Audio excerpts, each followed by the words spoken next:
Welcome to the Munro Review, where it's all about connecting, sharing, and valuing the arts in the central San Joaquin Valley. I'm Donald Munro. Today is August 4th. Once again, I am not in the CMAC studio, but instead practicing social distancing right here from a special location, my mom's backyard in beautiful Scotts Valley, just a few minutes from Santa Cruz. It's about 20 degrees cooler than in Fresno, so please don't be too jealous. On this episode of the Munro Review, we have two special segments. We get to take a virtual tour of an art exhibition at Gallery 25 with artists Carol Takesian and Robin Delarian. We also have an interview with Good Company Players actor Jonathan Aguirre about a special cabaret performance benefiting the Junior Company Foundation, and you can still watch that on YouTube. But first, here's some of what I've been covering on MunroReview.com.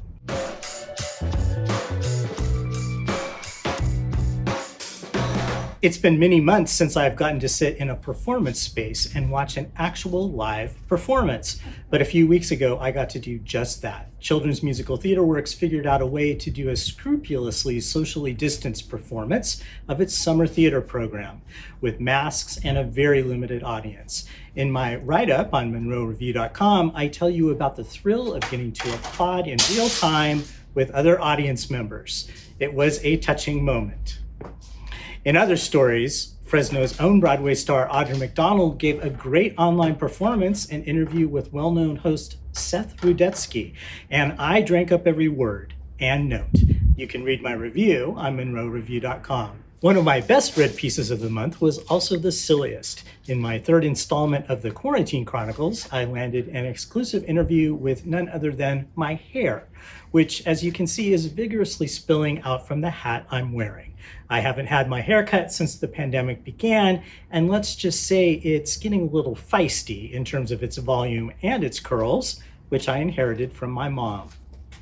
Also in the Chronicles, I talked to local actor Amelia Ryan about the Broadway album she's loving these days, check in on a Zoom singing lesson with Debbie Rood of Fresno Music Academy and Arts, and tell you about the series of spooky online play readings being performed by the King's Players in Hanford. Now, let's get to our guests. Artists and friends Carol Takesian and Robin Delarian had a big opening planned in July for their new exhibition at Gallery 25. It was going to be the first show since pandemic restrictions were relaxed by Governor Newsom. Unfortunately, the day before opening, those restrictions had to be tightened, and the exhibition never got to be seen except by special appointment. However, I was able to arrange a special tour with the artists for me and CMAC photographer Cesar Perez. Here's our report. Welcome. We are here today at Gallery 25, which is in the M Street Arts Complex in downtown Fresno. This is a really interesting situation we're in because this exhibition is never really going to be seen by many people because of the coronavirus. So our artists today are Carol Takesian and Robin Delarian, and they're both well-known artists in the Fresno area. And they collaborated on this show for a couple of reasons. One is that they're good friends. Another is that they share their Armenian heritage. They thought that it would be an interesting collaboration to kind of get together and see what they could do. So, Carol, when you found out that you're going to be doing this show, what went through your head? What were your thoughts? Well, I hadn't really made work for a while, so it was like what to do, and of course we were immersed in the COVID situation, and so I was thinking about that, and I kind of work, I want to say, by the seat of my pants, so I just start building things, and it just sort of magically comes together, and so that's what happened with this work. Some of your work is specifically about COVID. Some of it isn't. The title of the show, Coronian Art. Tell us about that. Well, the Corona, and so we said Coronian. We put the IAN on the Corona to give a nod to our Armenian heritage. So this was an acknowledgement that this pandemic has really affected us all. I think so, yeah. Before we get into the show, let's talk a little bit about Gallery 25. Okay. Of course, all studios and galleries in the Fresno area and all across the country have been really impacted by the virus. Gallery 25 was actually going to be one of the first, or the first, to have a show open under the social Yes. distancing guidelines. Yes. You weren't able to do that. Right. Can you tell us what is Gallery 25 looking ahead to? We are going to be moving out of this location at the first week of August. We're going to be showing our art virtually. We'll be having virtual shows at gallery25.org. And we just wanted to make sure everyone's safe, and we wanted to protect our community and our artists. When you say it's going to be virtual shows, there'll be actual works of art, but you're going to be making videos. Right, kind of like what we're doing today. What we're doing yes. here, yeah. Until at such a time that we could have a Right. actual physical location. I mean, Gallery 25 is a powerhouse. It's been around for a long time, and I'm sure that whatever form it's in, it will continue. We've been endure. around since 1974, and we don't want to shut it down. Right. So we want to make it work and make it work for everybody. And so this is what we thought would be the best way to do that. Well, let's go ahead and take a look at some of your work. The name of this piece is Covacita. And I believe in Spanish, when you add the cita at the end of a noun, it's a term of sort of endearment. I was thinking about how during our sheltering, and when I learned about how the earth was kind of renewing itself, and the air was clean and the waters were clean, I was thinking how the earth really loved the COVID virus. So this part represents the earth, and of course this is the COVID, so Covacita. The long term I've always used for my art are constructions, because I use a lot of power tools, a lot of wood. I like to build things, so they're constructed.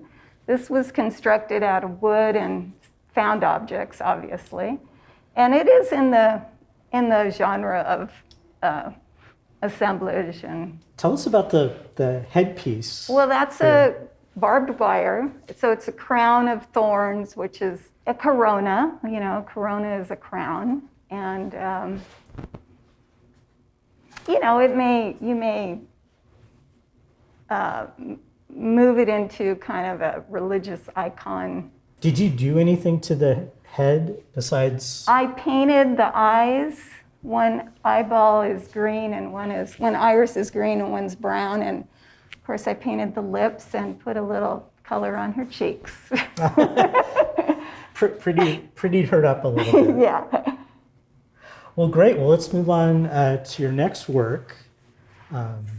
This piece is called COVID Novia, the Temptress. So this is a female. She's very tempting, and yet she's dangerous.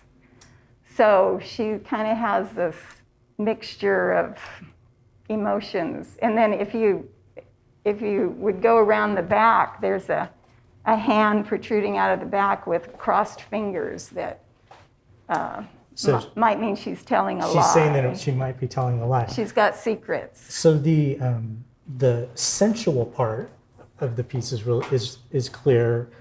What do you see as these kind of the flowy? Well, they're very tendrils? organic. Mm-hmm. It's almost like a ballerina or a bride or some kind of feminine, attire, and yet it's very hard and rough, and so it's a complex sort of outfit she has on, I guess you could say that. There's something very illicit about this piece, and yet she's innocent. So she's very complicated. Now, one thing we should say about your works in this show is that they are also boxes. They are You boxes. have a fascination with boxes. I do. Can we actually see the inside of this one? Because this inside is really... This has a satin, Really kind of a cool. very bridal, soft satin interior. Well, and let's move over to your third piece Okay. here. Now, this is actually a non-COVID piece. Yes. This piece, the title is Zavart, which is an Armenian female name. My mother's English version of that name is Gladys, so her Armenian name was Zavart. She grew up on a farm when they had a vineyard, and she used to cut grapes as a child with the family. And so this is a child's hand with a grape cutting knife. But what I was really thinking about was child labor and all the issues, negative connotations about child labor. It wasn't a negative experience for her, but I think it tends to be for a lot of children. This black and white cording, I've used this a lot in a lot of my works in different ways, either painted or actual cording. To me, this represents a path, like the dotted line down the road, like journey. I use the broken mirrors quite a bit. I've kind of collected several lifetimes of bad luck, but I do like to use broken glass. So what is it like to put up a whole exhibition and then nobody gets to see it? Well, we are scheduling by appointment. Oh, you are? Okay, Yeah. so you can come. So I was exaggerating okay. a little bit when That's no okay. one's ever going to get to So see it. we have a little trickle that comes in by appointment, Okay. and we're happy. And we keep it very, minimal and practicing all the safety measures. Right. So there's been a handful of people that have seen it. It is kind of very disappointing that we didn't get the normal art hop crowd. Right, that sort of buzz of energy and Yeah. excitement. I really enjoyed putting the show together with Robin, and I think our work really flows together, and so I was happy with the collaboration. So Robin DeLorean. My father, as an art professor, introduced me to art at a very young age, so I was enthralled by Jackson Pollock and Arshel Gorky, and from there I just followed that same style my whole life. Mm-hmm.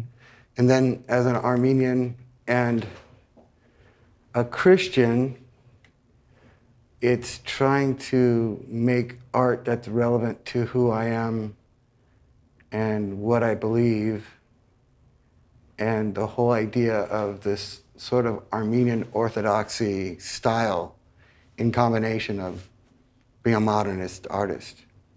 So one interesting thing about these pieces I notice is that as you back up, the effect kind of changes. Do you do your stuff and then go back up 10 feet away, or is that They something you actually think do. about? They do take months of work because it's just, I mean, they mount. It's like the intricacy. yeah, it's just trying to work and rework, and reading about the abstract expressionists of going in, building it, then tearing it down, and rebuilding it and tearing it down. So there's that whole process. Again, a lot of artists, like yourself, you do it because you have to do it. You're in your discipline because that's who you were created to be, and that's what it comes down to. I make the art in order to find some sort of relevance of who I am and why I'm alive. So we have more shards of mirrors here, which is an interesting similarity to Right. some of Carol's stuff. Again, we were talking earlier that Armenian aesthetic seems to be pretty consistent with a lot of artists. We have that sort of common Byzantine sensibility, I suppose. And I like it. I like the whole fact that there is some sort of weird genetic tie to our past as... Well, and when you mentioned how much time it took to assemble this, and if you get like really close, it's amazing, all the stuff. I mean, there are the toys that are bigger, but then when you start looking really closely, but it also kind of reminds me of maybe those Byzantine artists that spent an entire lifetime, doing like the tiles. Yeah, I don't know if they'd really appreciate being in my category, putting myself in that category. It's a different time. Yeah. It's, again, who you are as a person and how you take in your information and process it. So do you title your works? No, I don't. I really don't. I just, I work almost, every day for a few hours just because I need to, It's a part of who I am. Well, let's take a look at this one because this is a little different. This is a picture of my a portrait partner, Lucine Vardanova, and I did it during the COVID. Actually, I started it roughly 9 years ago. And then her father worked with Parajanov, who is an Armenian filmmaker, and you can see a faint trace of her father behind her.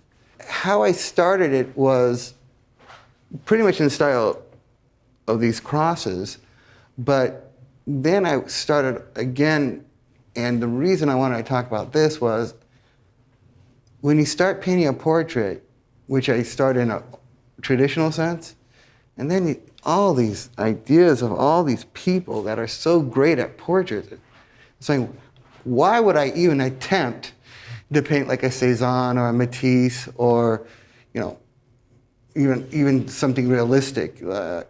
It would be, so I was trying to stay on that path of, let's try to make it have some sort of traditional, like a Fauvist work or neo-impressionist or whatever, some goofy style. But then it was like, well, this is like reinventing the wheel. I'm never going to be able to paint anything outside of my style, so I better just do what I know how to do. So it was that struggle of I really want to paint, a painting that is more realistic. And then again, I looked at it and I was like, wow, it looks like a painting. Not as good as those other people. What strikes me about this is that if a portrait is supposed to evoke sort of like a sense of a person or the feeling or the emotion, you can definitely sense that. Well, thanks. I mean, I've never met her, but I feel like I kind of know her a little bit. She's an Armenian lawyer. By looking at this. I just thank you for allowing us to come and take a look at your exhibition.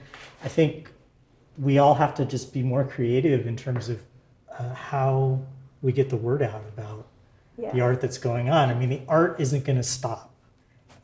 So we just have to figure out new ways to reach the public. And we appreciate you taking the time to do this for us. Really? You're very welcome. And I look forward to coming back and seeing wherever Gallery 25 ends up. We will let you know. I'm sure you'll let us know. Like I say, it's been around a long time and it's not going to go anywhere. So. Right, hopefully not. Thank you for being with us today. If you want to know more about these artists, Carol Takijian and Robin DeLorean, you can go to their websites. Gallery 25 has its own fine website, and I'm sure it will keep you updated on what's happening with the studio. Thank you. It's good to know that artists are still creating and showing their work, even as the pandemic makes it more difficult to see it.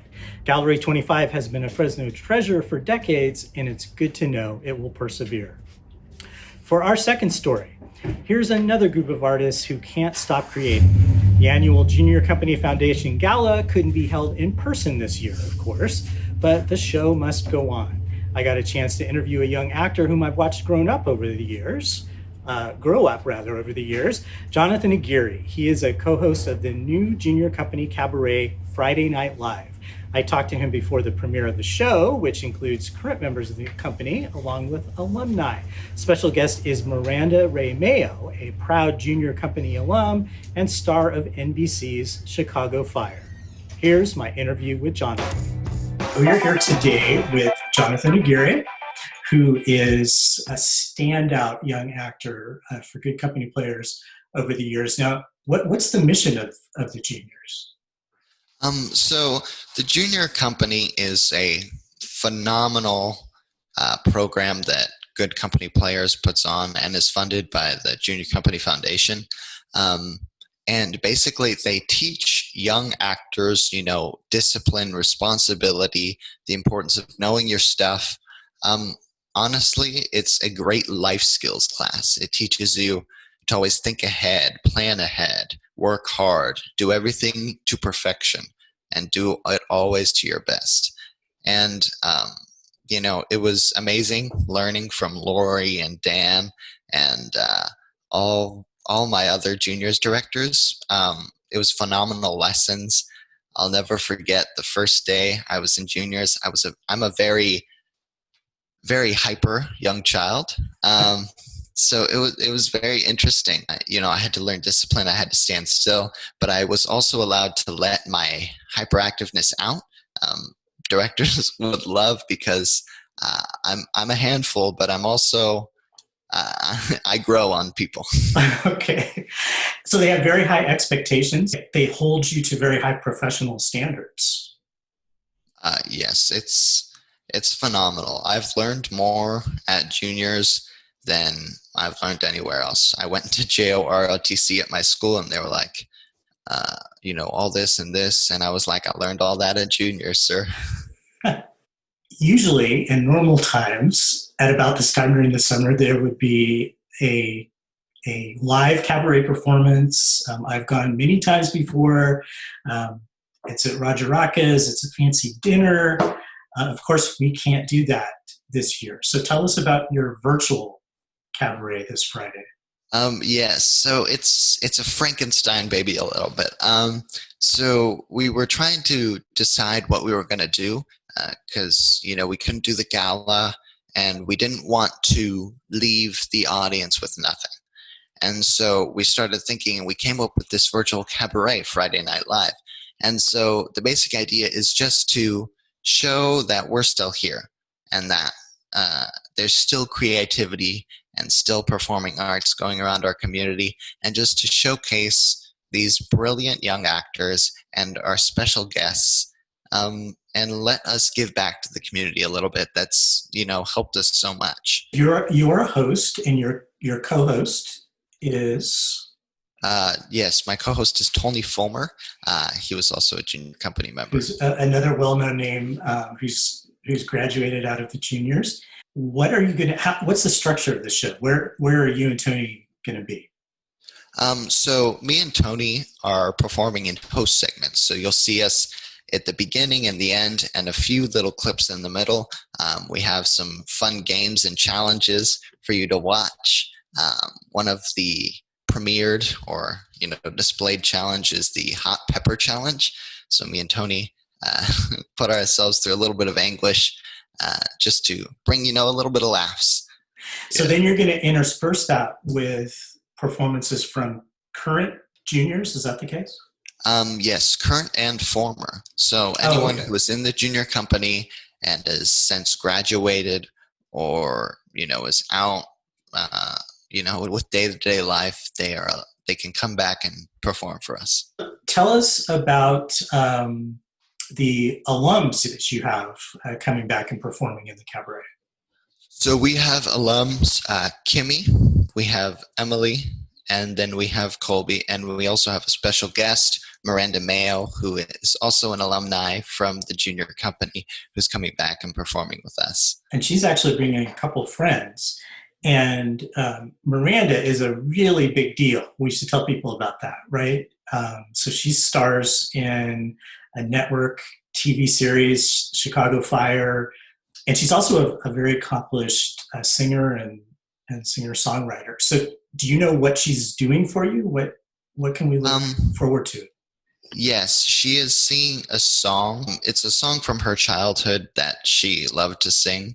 I've watched the video. It's beautiful. So that's something she pre-recorded for you. Yes. And she also is kind of like bringing along a couple of friends. So tell us about that. Yeah, she's bringing along her friends, Alex Kinsey, who was the winner of the 2013 X Factor, and also her other friend, Apollo Mighty, who was an R&B solo artist. Okay. And he was, in Chicago, in the TV show Chicago Live. How do you think your life would have been different if it wasn't for the junior company? I really don't know. When I think about all the time I spent there and all the time I didn't do things, I couldn't have, there wasn't a better way for me to spend my time. I learned a ton of things. I met a lot of people who are still my friends today. And, I wouldn't have known what to do with myself with all that time. And, because of my ADHD, it was really hard, at school because I always had to move around, and teachers got angry with me because I couldn't sit still. And, sometimes it was like, well, if I could just make it to juniors, I can get out this energy. So it was it was good. It taught me a lot of life lessons, and it just let me be a little free. And what better way to get out that energy than to go tap dance, right? Do you see yourself pursuing a performing arts career? Is that something you've been thinking about? Oddly enough, no, I've never thought of performing arts as a career. It was more, a thing I like to do. It was more about the people and less about how far I went in it.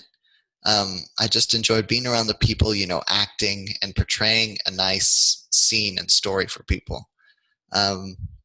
Actually, in real life, I want to either be a chemical engineer or maybe a lawyer. So, Well, fantastic. Yeah. Well, you could do that during the day, and then at night you can be in a show. Yeah. All right, Jonathan. Well, it's great to talk with you. Is there anything else we need to know about the Cabaret on Friday night? There is, if you go to our Facebook page, the Junior Company Foundation, there's a couple of flyers. They have all the information. It's all there if you just go and check it out. We also have our Junior Company Foundation, where there's an event. If you look under JCF Virtual Cabaret Friday Night Live, you have all the descriptions. On the website you're talking about, right? Yes. The junior website. Yeah, if you could get a deal with Netflix, that would be big time. Well, thanks again, Jonathan. I am looking forward to Friday night. Thank you. Thank you again for your time. You're very welcome. Thanks to CMAC, you can still watch the Cabaret on YouTube. The show is filled with memorable performances and a very funny segment involving Jonathan and co-host Tony Fulmer sampling hot peppers. I'm happy to report that no actors were permanently harmed in the filming of this production. Here is a wonderful duet featuring Kimmy Villegas and Colby Priest.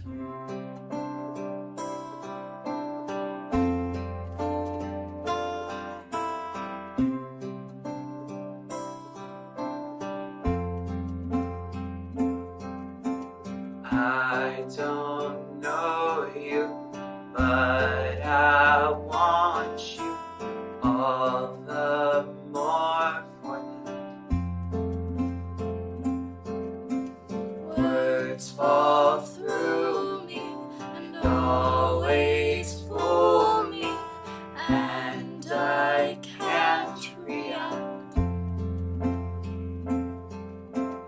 Things that never amount to more than they're meant will play themselves out.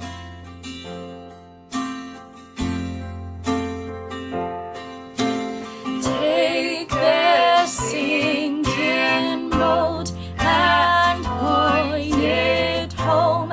We've still got time.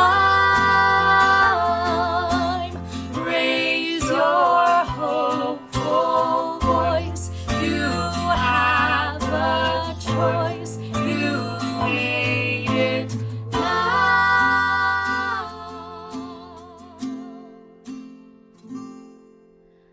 Falling slowly, eyes that know me, and I can't react. And moods that take me and erase me, and I'm painted black. Well, you have suffered enough and warred with yourself. It's time that you won.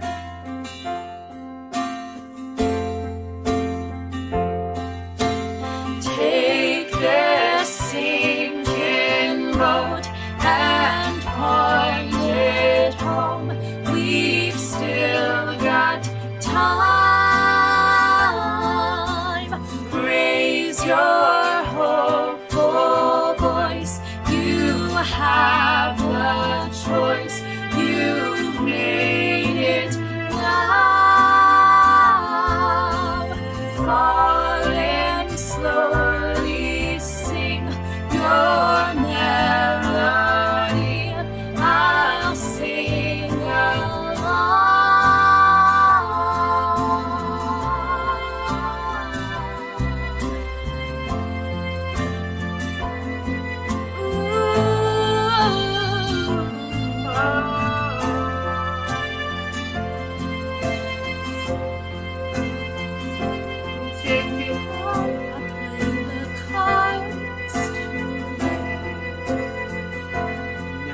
Well, that wraps it up for this month's episode of the Munro Review. A big thank you to Cesar and Kyle at CMAC, and to my one-woman, one-man volunteer crew, Diane and Connor Munro. And a thank you to our guests, Carol Takesian, Robin DeLorean, Jonathan Aguirre, and the Junior Company Foundation. Finally, for all of you, please keep exploring and supporting the local arts scene. We'll see you next time.